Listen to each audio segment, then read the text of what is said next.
Hello and welcome to R&R's Ask the Expert. I'm Kayla McGowan, Editor-in-Chief, and today we are back with panel number 2 on catastrophe preparedness with our fine panelists that most of you were able to see at the spring experience. Please welcome Barry, John, Darren, and Ryan. Hi, How Kayla. are you, gentlemen? Hello, hello, hello. How's it going? Good. Thank you guys for joining me on part 2 of this journey. Just a brief recap, we talked about a few things, logistics, health and safety, and just overall preparation in part 1. So part 2, we're still in the back to the basics realm, and we're talking about community education and engagement, the role of the restoration professional, and collaborating with local emergency services. So none of you are strangers to this by any means, but do you guys have any quick thoughts on panel number 1 before we jump into the meat and potatoes of what we have going on today? Yeah, Well, I thought, go go ahead. ahead. Before we hit record here, we talked about the feedback we got, which was good. And first of all, feedback period is really good. Sometimes you fall on a quiet audience and you just don't know. But a number of us got good feedback, so that's encouraging. Go ahead, Ryan. Yeah, I was just going to say the same thing. The feedback that I got was really kind of opening up the eyes of just the things that you don't think about, and that we were able to have that, that wow factor. Like, wow, I had never even thought of that during that situation. So hopefully, it resonated with a lot of the folks and really make them not think twice, but want to prepare to the fullest before they think about hitting the road. Darren? Yeah, to piggyback on what Ryan said, you don't know what you don't know. And this is really the first time that the experience has really kind of addressed large loss, response to cat events. Traditionally, the show has usually been about the carpet cleaners, although there's the restoration component. And what's interesting is, you look where the industry came from. It came from, the cleaning industry side. And as these cleaners got into the carpet cleaning got into water damage. The progression essentially is taking them into residential and usually small commercial. But this is really, I think, the first time that the experience has really paid attention to catastrophic large loss events. And most of those that attend these two events have never encountered or been a part of that type of work and know what the logistics, the health and safety challenges, everything that's necessary to prep one to even think about what it would be like to respond. So what you see here on the screen with the presenters that are present, we've been involved in large loss, not one, not two, not three, but years of different types of events, and have seen just about every logistical nightmare there is, any challenge that there possibly is. We've dealt with them all, one way or the other. So doing something like this was really advantageous for those that have considered maybe getting into that aspect, but providing them really what it's like and firsthand, having been involved in these different categories of events that occur. Yeah, John, anything to add from you? Yeah. No, I just think of the industry as a whole and kind of to add to what Darren said, when we respond to these events, if you put yourself in the homeowner's shoes and they see a company that shows up and says that they can do X, Y, and Z, and in a typical day-to-day business, they probably can. But the education that we're getting out to other companies that are trying to enter the space and letting them know the challenges and the things that they need to do on the front end to maybe change their decision and say, we're not ready to go quite yet. So that the customer, the end user, actually gets a good product, and we can raise the level of perception by the public as an industry together. As I've said 100 different times, that you have to be into this for the reason to actually help people. And if you're not, then you shouldn't even consider it. So, um, you know, there are storm chasers and companies that want to do this solely on the road that are just chasing a buck. And the only person that really loses out is the end customer, that building owner, that residential owner. And I think we have a responsibility as leaders in this industry to get out as much education that we can to other companies as well as the community. Yeah, and that's what this is all about, right? It's kind of peeling back the layers, if you will, to go back to the basics. Because I think to your guys' point, let's do it right. Let's also take care of the customer and also leave a good impression and expectation for future events because we know that they're going to happen. And what better way than to help educate our industry as a whole?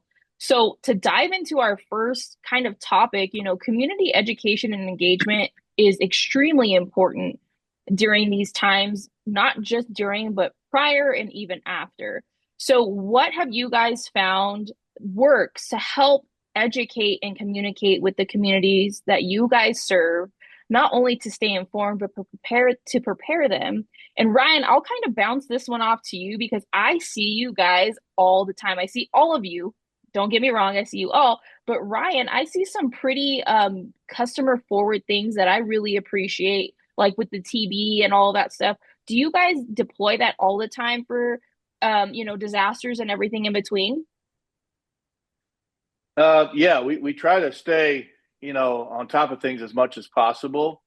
But as far as like community engagement, in disasters, one thing that really was surprising to me during COVID, the pandemic, which was a disaster, not just a storm event or a hurricane, just locally being able to engage in the community via volunteer stuff. I know a couple of franchises did really well working with the local police departments and the fire departments and offering complimentary, cleaning and disinfecting and offering meals. These guys are working around the clock.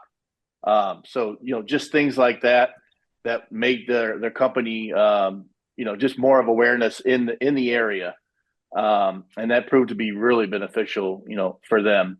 But for us on the manufacturing side, just educating, trying to be as proactive as possible instead of waiting, till the wolf's at the door type thing, because there's a lot of logistics behind that, moving, semi trucks and things like that across, when there's a disaster. But yeah, just trying to stay in the forefront of everything you can. Yeah, I was going to say, all of you guys here on this panel, you guys all have great social media outreach. You have great email reach. And I know you guys do things in communities like Ryan mentioned. I'm going to toss this one up to John and then we'll go to Barry and Darren. But John, what do you guys do? I know you guys are huge in your guys's space for what you guys do for your community as well. So what do you guys do to help keep them informed and prepared as well?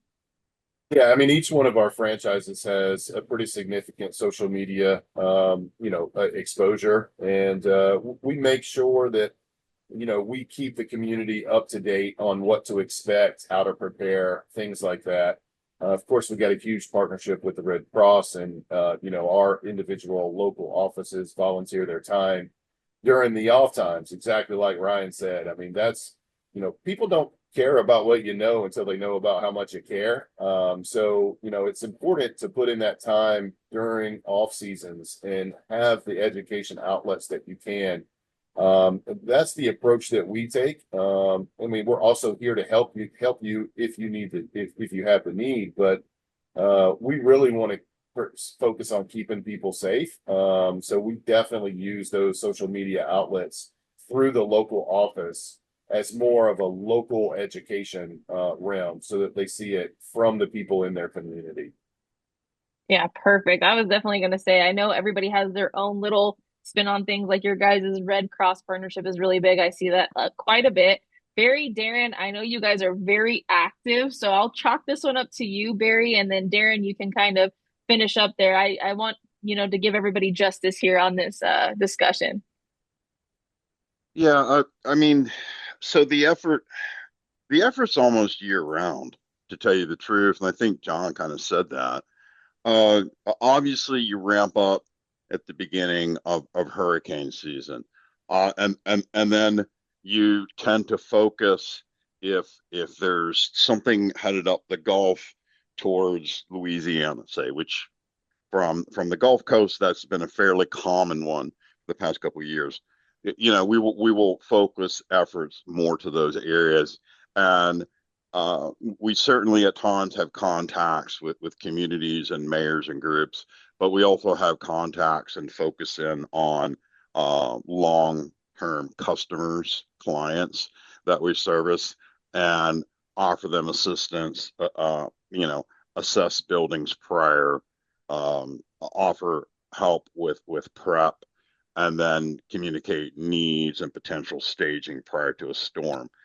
That's kind of the gamut, and so I think the focus just kind of shifts depending on the season and the time. But we don't we pride ourselves in customer service, so our attention to specific clients and customers isn't just, for instance, focused on hurricane season.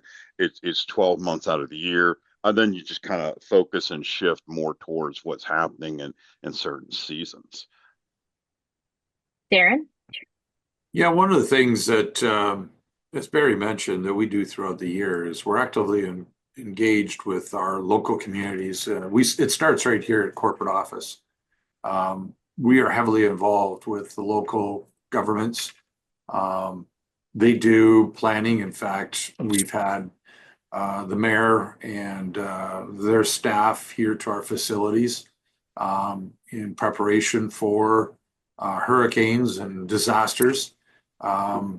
Things that are important for them to communicate to the communities, and how to be prepared and things to that extent. So, it starts here first, and then what we try and instill into our franchises is doing the same thing with their local communities, being actively involved with the business leaders.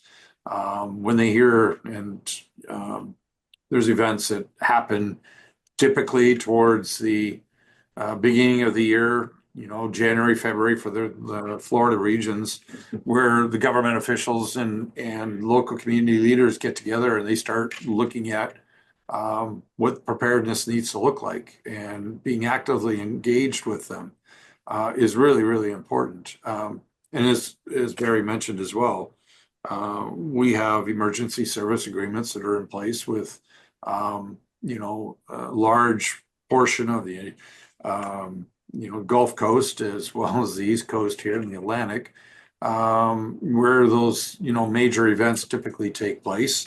And so we're actively engaged with them, especially when we see something that is potentially barreling down in a particular region, is for those service reps to get with those business leaders and make sure, one, they know we're prepared, make sure they're prepared, and essentially start getting things put into place, to help limit or allow the response to take place in an organized and quick manner as well. So there's a lot of things, and as Barry mentioned, and the rest of the team here have mentioned, is those efforts are usually ongoing throughout the year. But as we start focusing in, and we are day 3 into hurricane season, there's already, some activity that's happening in the Atlantic. And that's, when we see the Weather Channel starting to focus on particular, public service announcements, it's the indicator that we need to be doing the same thing at the same time.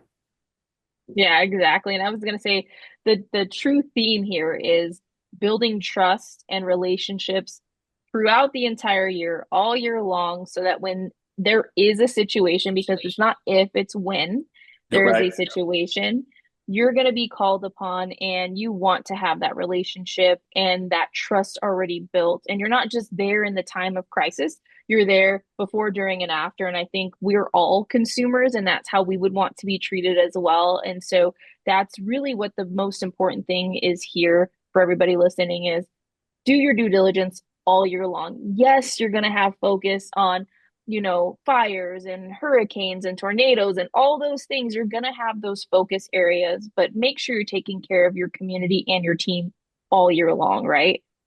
Yeah, and I think one of the things that's really important too is yeah, it's one thing to be prepared on the front end. But after these events take place, what was learned? What could we have done better? And because we know that what's occurring is becoming more frequent. And Mm-hmm. we're seeing micro events that are happening in areas that, typically have never dealt with, particular types of disasters like we saw last year.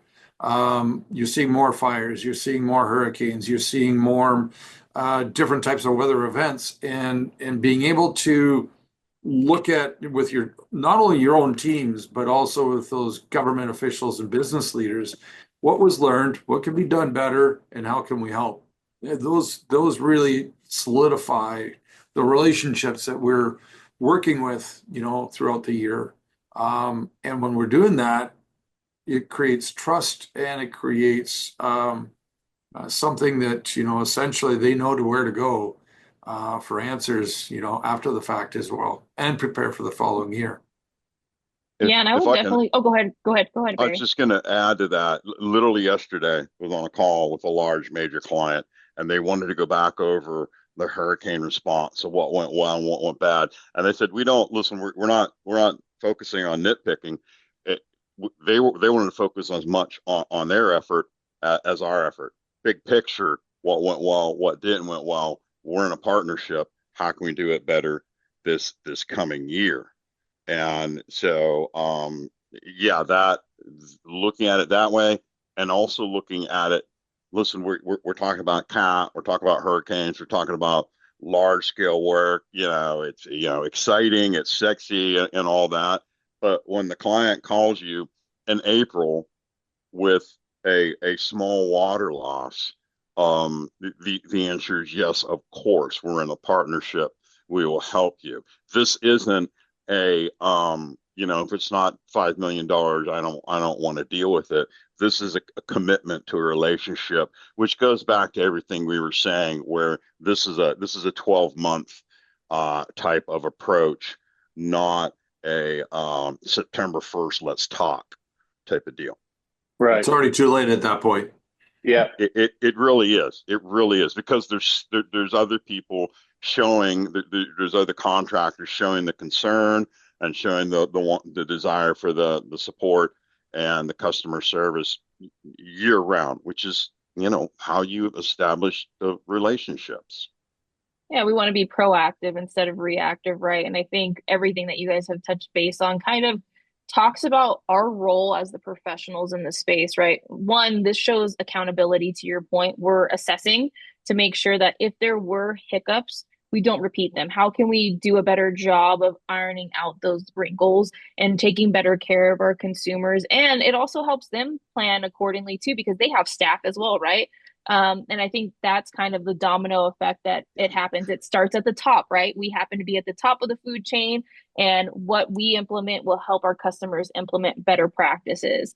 So, as professionals, we have to bring an essential set of skills and knowledge, all those fun things. We love to talk about training. So, what do you feel brings a great professional into this space to respond? I know we kind of talked about it previously in panel one, but what unique skills do our professionals need to have during the response? John, I'll kind of bounce this off of you, and then we can kind of go from there. But I think we talked about training and education, but it's constant, right? So what are the main skills you think that your teams need to have out in the field?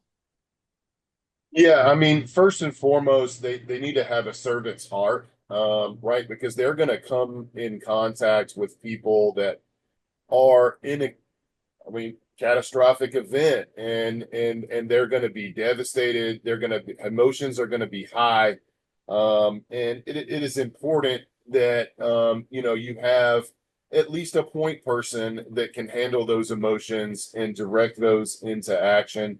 I think that's a particular set of skills that each responding and mobilizing office should have. other than the industry knowledge of being able to get the job done correct. But another thing that I think they should make sure that they understand is when it is really their capabilities. When they come across something that is above their scope, above the norm of work that they're able to handle, that they reach out to if it's not a company or another franchise in your own network, but to reach out to someone else that can provide you assistance, that's going to do the right thing, right? I mean, Paul Davis's new motto is when things go wrong, we do what's right, and I think there's a lot to unpack inside of that. And if people would just take a step back and literally make a decision on what is right when it comes to your customer, then those skills kind of fall into place. So I think number one is like I said, to make sure that you can be, cognizant of those emotions that are going to be running high, and realize that you're dealing with people's livelihood, their biggest investment, their business, things that they have worked hard for years and years to have. And we need to make sure that we do what's right when it comes to them. Well said. Well said. Barry, bounce this one off to you now. I couldn't agree more with what John said. I would add, and he more or less alluded to this. I would add compassion. And back in, when we did the experience in the spring, the term I used was, if you ever experience and go to a client's location, experience that deer in the headlights look. You only have to do one or two large responses to encounter people who are it's devastating, whether it's a personal loss, or whether it's somebody that's built a business from the ground up, or whether it's somebody that's managing a building let's say, for instance, taking a building that was doing really, really poorly, and added, say, clients or businesses, and it's doing really well, and it's just started hitting its stride, and then the whole thing's hammered. So the compassion and customer service mind, and willing to put yourself in their shoes, and explain to them how you can help, how you're not there just to sign that big contract and you're gone. Yeah, I agree. I think, you guys both hit some great points. And I think, like you said, to your point, Barry, we are a consumer as well. So how would we feel in that instance? Because we've probably faced some ourselves, right? But we have to remember that we're dealing with people at the end of the day, and people have feelings. And people also, if they don't understand the parameters of what's really happening, it's the end of the world, if I'm being quite honest. And we're that peace of mind to let them know we're going to work to help them to get things back to as close as normal as possible and get them back in their home or their business. And so we have to take that little bit of extra time to show that compassion and that care and the love, honestly, because they are in your community, right? And so they are a part of your family essentially, and you want to take care of them the best that you can. Ryan, anything to add to these two young gentlemen? Yeah. So yeah, just to elaborate a little more, I agree 100% on what they just said. But one unique skill that I think that professionals bring is, during these disasters, people lost everything in some cases, and they're completely lost. They don't know what to do. So when we come in, I think we can come in and provide some organization and some order, which eventually will lead to some peace of mind to the customer as they see the progression of the steps that, everything that, from start to finish, everything is progressing, moving forward, and it's in order, and there's organization versus just complete chaos. So I think that is a skill that professionals bring to the table. I like that. Oh, That's really good. right. Great. Well said. Oh, this is good, guys. All Darren, right. anything to add there? Well, there's been a lot of great comments. One of the things that I look at as an organization, as a company, whatever we're going to do, you've got to have good ethics. Sadly, there's some bad players that are out there in the marketplace. And essentially, we're the first responders when it comes to putting people's lives back together, putting businesses back together. And there's a lot that comes with that. And to John's point, he talked about a servant's heart. We focus on, servant leadership, focusing on the customer. What are their needs? How do we manage those needs? You also have to be able to establish realistic expectations. If you don't understand what their expectations are, what is it that you're delivering on? Because some people will say, oh yeah, we can be done in a week, or it's going to take, a month, or is it going to be 6 months? Is it going to be a year? What's involved with all the logistics that come with that type of response? So training is, essential. Sometimes the best training is the hands-on training, and a lot of us have learned in the field. But there are programs that, have been developed that are focused on good training programs related to large loss.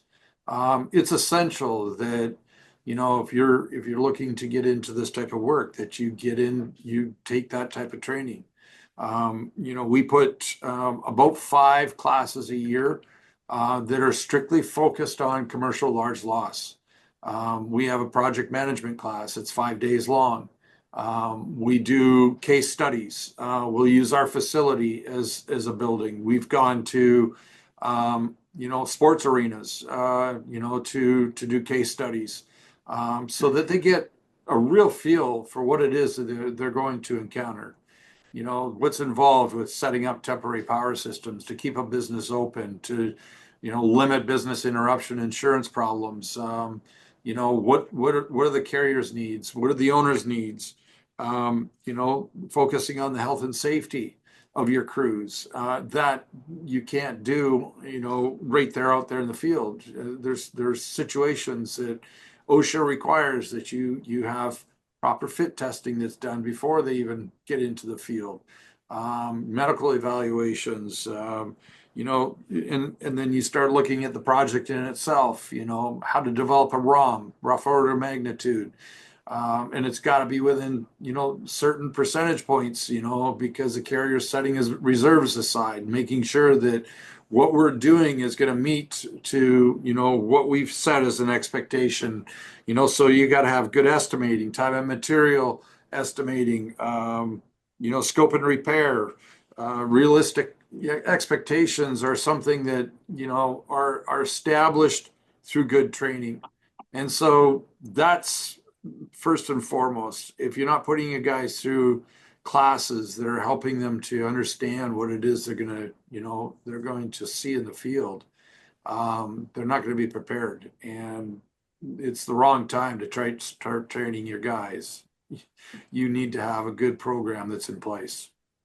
Yeah, I would definitely say to all of your guys' points, you touched on every single point I was thinking about as well. And Darren, you kind of dove into the other set of layers that we haven't really talked about just yet, right? The people on the back end who are handling the documentation, who are handling the communication with the entrance.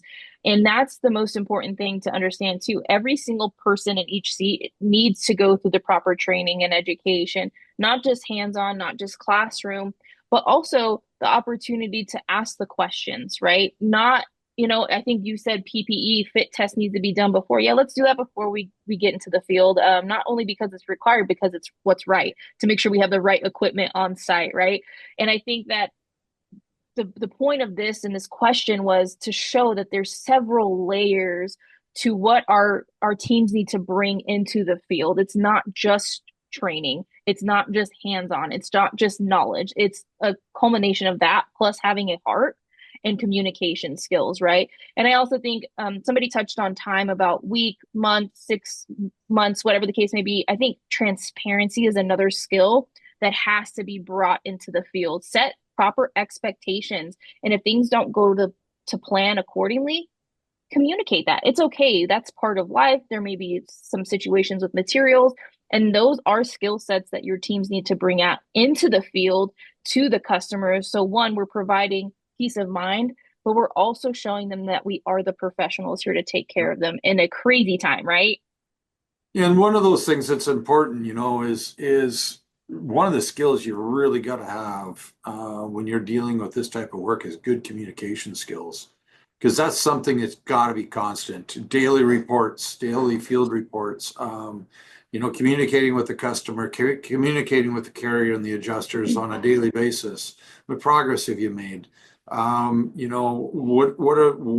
challenges have you faced for that particular day? How are we going to deal with them? It's constant communication that is a really important key to the success of projects. And the longer they go, the more so when it comes to communication. Because essentially, when you've got commercial buildings that are down, it's costing millions and millions of dollars in a lot of cases. So you've got to understand all the logistics of all the material interested parties that are involved in these events. Yeah, I agree. And I think, you know, all of this coming together, I think we've talked about so much from the first panel to now we've talked about community engagement, the role of us as professionals. Now we're kind of putting a little bit of wrapping paper and some tape on there. Maybe there's another present to come, but I would say once we have all of this kind of formulated and taken care of, it allows us to take the next step, which is form those partnerships with first responders and governmental agencies and things like that. So, with that being said, how do people effectively integrate, those types of relationships with first responders? Because I think we need to understand and realize that we are actually side by side with them a lot of times when we're going into these areas. So, in your experience, Barry, where do you see this starting? Maybe it's just like that first soft skill of interaction, but what does that do for us as professionals? How do we get to that level to make sure that we're integrated with our first responders? That's a good question. And I think my answer is it depends. My experience has been that we've performed large loss events with zero interaction with municipalities, others. I'll just say others. Okay, completely independent. Obviously, maybe some type of permitting or something like that. We've done other responses where, for instance, we're working for a school district and we're working with the school commission. And as I mentioned, the mayor comes in and that just became a natural progression. We recognize through experience and training that if we're in a commercial building and we're disabling the fire sprinkler system, that there may be some type of automated system that's going to go off, and the fire department's going to be there in 30 minutes and isn't going to be happy if you literally just shut it down with no regard. And then B, understanding just that a fire chief is going to be interested in that they're going to demand some type of fire watch system, things like that. So some of it depends. Some of it is knowledge and experience of like the buildings you're dealing with, and then the processes involved with those buildings. I don't get involved so much in the relationships with the mayors or things like that, but I have been involved with the relationship with say fire chiefs and establishing fire watches and stuff like that. So my experience along those lines is a little bit more specialized. Yeah, and I would say too, I think everybody again wears a really unique hat in these situations. And it's interesting to hear. Yeah, there may be some instances where you don't have any interaction, other maybe than passing the torch or maybe just passing by each other, honestly. But then there's other instances where you're actually going to need some assistance. And one thing that's kind of goes into my mind, it's not a hurricane event, it's not a fire event. It's actually the Route 91 event here that happened in Las Vegas.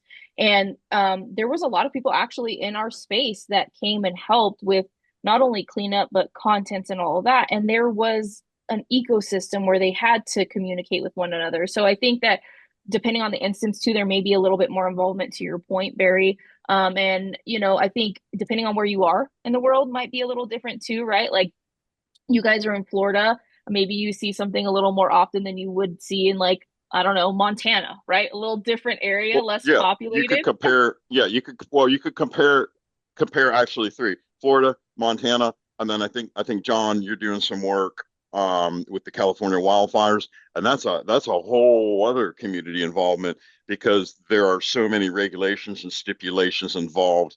You're not, in some cases you're not even getting in. Mhm. So there's three stark comparisons of the difference. I'll let others expand on it. Yeah, I was gonna say, Ryan, for you, I know you guys see quite a bit of flooding and things like that, and tornadoes in your area, being in the Yeah. Missouri area. So, what does that relationship look like for you guys? I know you guys do a lot of stuff outside of working hours, but how do you guys build that relationship with your first responders? Yeah, a lot of it goes back to what we started, talking about at the beginning of the conversation was just ongoing education and training and engagement, not just, complimentary cleaning, disinfecting their vehicle, feeding them. It's actually sitting down, doing some over the table, across the table conversations and education about what we do, what can we provide, going on um, monthly checks with them. They go to, like, the fire departments go into the buildings and they do fire extinguisher checks, sprinkler checks, emergencies, all going on those with them. Um, so I just think constant engagement throughout the whole year, all the time. It's like you're prepping for war, and hope you never have to go, but you're prepared. And Mhm. so, I think it's just continual education and training throughout the course of the year, and just letting them know, exactly what, when they pick up the phone and call you, they know who they're calling and the response they're going to get.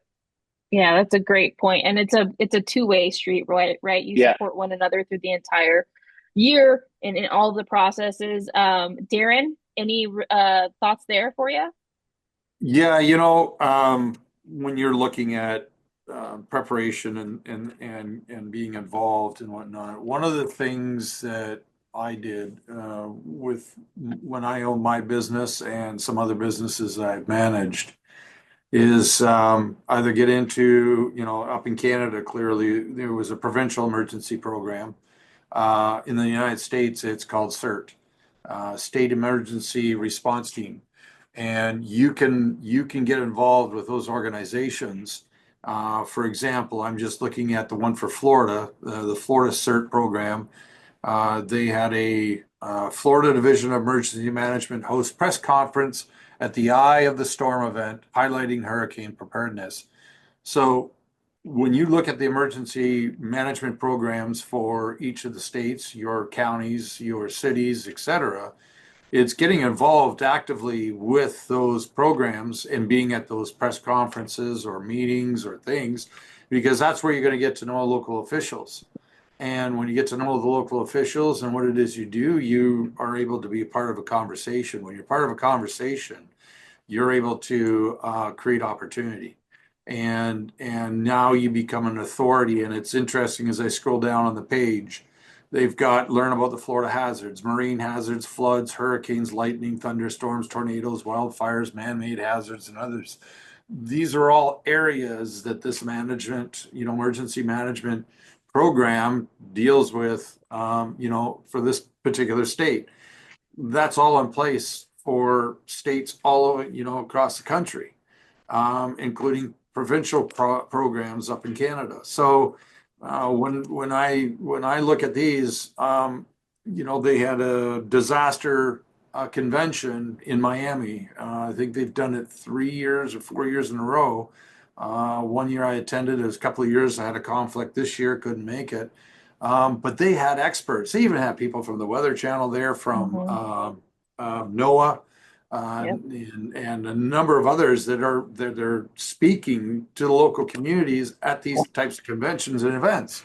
Great opportunities to network and have conversations, trade contact information, and to let them know, anytime that are dealing with any particular challenges, we're here to help.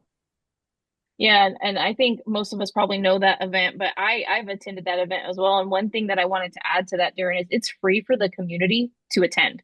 The That's news correct. stations are there, and your actual local customers can come in for free and interact with you as not only professionals, but also they could have the opportunity to introduce you to maybe somebody they know as well. It's a really great conference. And like Yep. to your point, a lot of states have conventions and stuff like that. I definitely know California has one. They're a neighboring state. They do one every year as well. And, I'm going to bounce this one off to you, John, because you guys are dealing with a lot of wildfire work. And I think that those dive into a whole different realm when we get into California, just with laws and regulations. So, how do you guys build those relationships with first responders and even, navigate kind of the regulation and legislation there? Yeah, I mean, there's two major points that anytime that I'm talking with anyone that wants to know how do you deal with emergency response, when it comes to police and the National Guard, and even EMS, there's two things that my experience has have made me know no matter what I'm doing this. Number one is that when you deal with those type of people, it is a heck of a lot easier to call ahead and ask questions and build some sort of relationship than to get caught by them doing something that you should not be doing or they deem not necessary or the wrong way.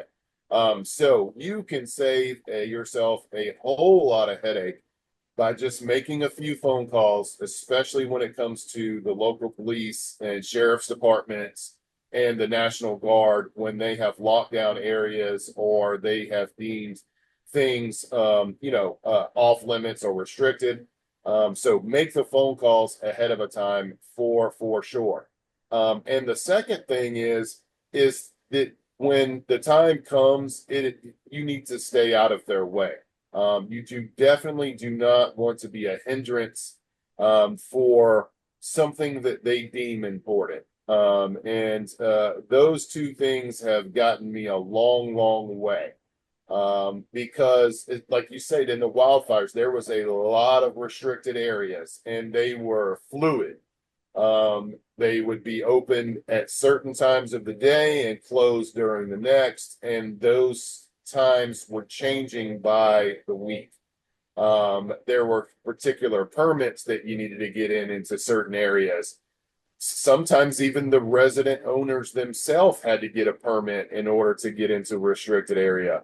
All of these things and issues I wouldn't say all of them, but most of them can be avoided by making some phone calls ahead of time. Knowing what you're going to do is the biggest deal. You have to have a plan of where you're going to go, where people are going to be, and then you need to reach out to those local municipalities, those local police departments, sheriff departments.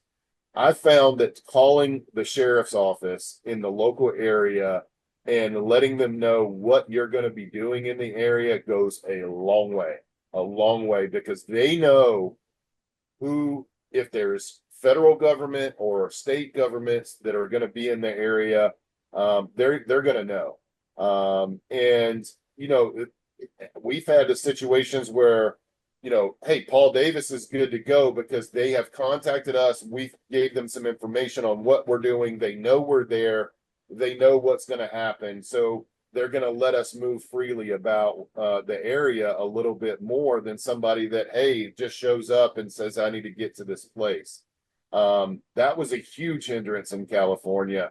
But your sheriff's department is going to be your first point of contact for me when it comes to an emergency style situation that you need to get a collaboration with. Yeah, that's extremely important too, because you show that you're wanting to bridge that gap, even if you don't have one, and just respecting their area too, because it's then one less thing they have to worry about, right? Also, for you and your team, you don't have to worry about interruptions necessarily. You may have them, but not necessarily having to stop work and say, who approved this, all of those, and try and get back into, the time that you've lost and get back into the work. So I think that's crucial. And you talked about having multi agencies there. And I think we know that any type of disaster is going to yield just that. And if your sheriff's office can give you a heads up, it also allows you to alert the other officials that may be in the area as well. Well, And that goes, gentlemen, go ahead. just one more point though, Yeah. to that is, when you have some major events like this that take place, you may need certain types of credentials to be able to get into an area as well. So that's something that's really important to know, is that, especially if it's something that is being managed by FEMA, they've got a application process that you've got to go through. in order to have the right credentials to go into an area. So you can't just necessarily show up if there's an area that's been locked down and you're coming in, under the first responder credentials or something along those lines. You got to have those in place before they're going to let you through the line. So that's really important to know before you go and respond into areas as well. Yeah, and I was definitely going to say, we saw that with the fires, I think, in January and February, where people were just so adamant about going and helping because, again, leading with their heart and their servant leadership kind of drove them there. But a lot of people actually got turned away for equipment or maybe not having the right credentials or permits or licensing. And Licensing. so, yeah, License. there's so much that goes into all of this. And, that's one thing we have briefly touched on, but I think in panel number 3, we might dive into a little bit more because I think that's actually probably its own topic, if I'm being quite honest, not necessarily subtopic worthy. But I'd love to thank you guys all for your time today. I cannot wait for part 3 of our panel series. And as always, take care, and we will see you on the next Ask the Expert.